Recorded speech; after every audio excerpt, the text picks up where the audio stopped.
registered professional reporter, a notary public within and for the Commonwealth of Massachusetts.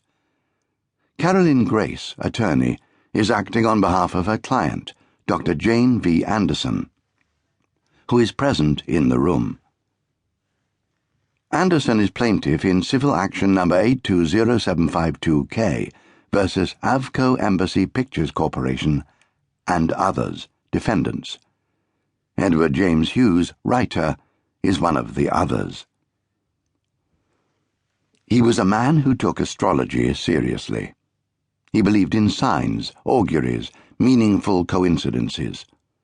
Often he would dream of something happening, only for it to happen subsequently. He lived by and for the power of words.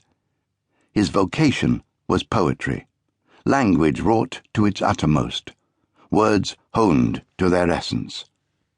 The words of his poems, which he obsessively revised, refined, rewrote, are compacted, freighted with meaning, sometimes darkly opaque, sometimes cut like jewels of crystal clarity. He relished the resonance of names: Elmet, Moortown, the Duchy. He believed that houses held ghosts, strong forces, memories. In Boston that March of 1986, walking familiar streets, he was flooded by memory. He and Sylvia had lived there some 30 years before, on Willow Street, poetical address. Number 9, even better. It confirmed we had to have it. Doubly poetical, in fact. There were the pastoral associations of Willow. Hughes was haunted by the willow aslant the brook in Gertrude's account of Ophelia's suicide, in Hamlet. More immediately, Hughes discovered that this had also once been the home of Robert Frost. Willow Street is just off Beacon Street, the heart of literary Boston. Here, a stone's throw from the Charles River, you would find the offices of publishers, both established, Little Brown, and independent, the Beacon Press. At number 10.5 stood the Boston Athenaeum, the library at the center of the New England intellectual life that, back in the 19th century, had set the template for the nation's literature. For Ted Hughes, though, the name Beacon was a call not only from the literary past, but also from his Yorkshire home.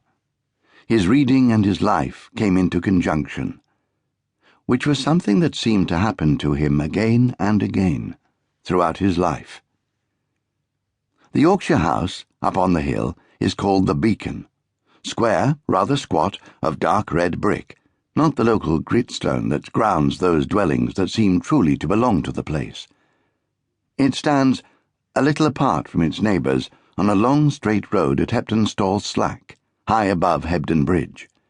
It commands a sweeping view of hill and vale down towards Lum Bank, which would be another place of memory.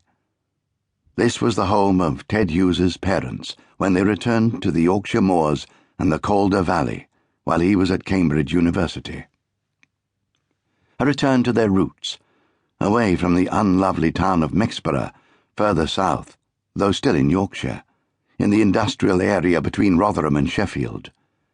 Mexborough Grammar had been the school that prepared Ted Hughes for the Cambridge entrance examination.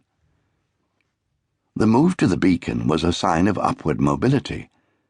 Edward James Hughes, like his elder brother and sister, Gerald and Olwyn, was born and raised in a cramped end-terrace dwelling in the village of Mytholmroyd. In Mexborough, they'd lived behind and above the newspaper and tobacco shop, where William and Edith Hughes had made their living. It was a matter of pride that they were eventually able to buy a detached house with a name and a view, just as it was a matter of pride that their boy Ted had got into Cambridge. They were not to know that he would rise even higher, that the boy from the end terrace near the mill would fish privately with Queen Elizabeth, the Queen Mother, talk of shamanism with a man born to become king, and, just days before he died, receive from the hands of the Queen her highest personal honor, the Order of Merit.